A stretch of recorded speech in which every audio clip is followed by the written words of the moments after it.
Maggi எப்படி பண்ணுறது அப்படின்னு பார்ப்போம். எப்படி பண்ணுறதுன்னு எல்லாருக்கும் தெரியும். இதையா சொல்லிக் கொடுக்க போறீங்க அப்படின்னு கேட்குறீங்களா? வித்தவுட் ஆனியன் கார்லிக் எப்படி பண்ணுறது? நாங்க அப்படிதாங்க பண்றோம். அந்த பவுடர் போட்டா ஆனியன் கார்லிக்கெல்லாம் போடுறதில்ல அப்படின்னு சொல்றீங்களா? அந்த பவுடர்ல தாங்க ஆனியன் கார்லிக் இருக்கு. அதனால ஹோம் மேட் மேகி சாத்விக் ஸ்டைல்ல எப்படி பண்ணலாம் அப்படின்னு பார்ப்போம். நம்மளுக்கு பிடிச்ச வெஜிடபிள்ஸ் எல்லாமே நறுக்கி ஒரு கடாயில எண்ணெய் விட்டு வதக்கணும்.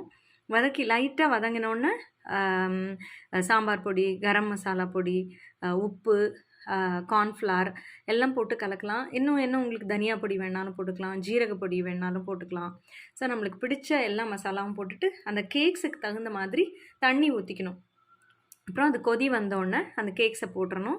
போட்டு அது வெந்ததுக்கப்புறம் வெந்தறதுக்கு வேகறதுக்கு உங்களுக்கு 2 மினிட்ஸ் தான் ஆகும். 2, 3 மினிட்ஸ் ஆகும்னு வச்சுக்கோங்களேன். அப்புறம் அது திக்னஸ் குடுக்கணும் அப்படின்னா, கொஞ்சம் கார்ன்ஃப்ளவர் மாவ தண்ணீல கரைச்சு ஊத்திக்கலாம். சில பேருக்கு சூப்பி கன்சிஸ்டன்சி பிடிக்கும். அந்த திக்கா இருந்தா கூட கொஞ்சம் கொழ கொழன்னு இருந்தா நல்லாயிருக்கும் மேகி. ஸோ அது பண்ணிட்டு நல்லா கொதிக்க விட்டிங்கன்னா, சூப்பரா அது போட்டுட்டு நீங்க போயிடணும். அப்புறம் வந்து பார்த்தீங்கன்னா, 2 மினிட்ஸ்ல சூப்பரா வெந்திருக்கும். அதுக்கு வந்து கொஞ்சம் கொரியாண்டர் சீசனிங் பண்ணிட்டு, அ பார்த்தீங்கன்னா, அவ்ளோ சூப்பரா இருக்கும். இத இனிமே என்னங்க சாப்பிட வேண்டியது தான் பாக்கி. ஸோ, அத எடுத்து அதுக்கு மேலாக கொஞ்சம் ரெட் சில்லி பவுடர் போட்டேன். அது அ ரொம்ப பியூட்டிஃபுல் ஃப்ளேவர் குடுத்தது. அதுக்கப்புறம் அத எடுத்து ஒரு துளசி இல போட்டு பகவானுக்கு ஆஃபர் பண்ணிட்டு சாப்பிட்டேன். ரொம்ப நல்லா இருந்துச்சு.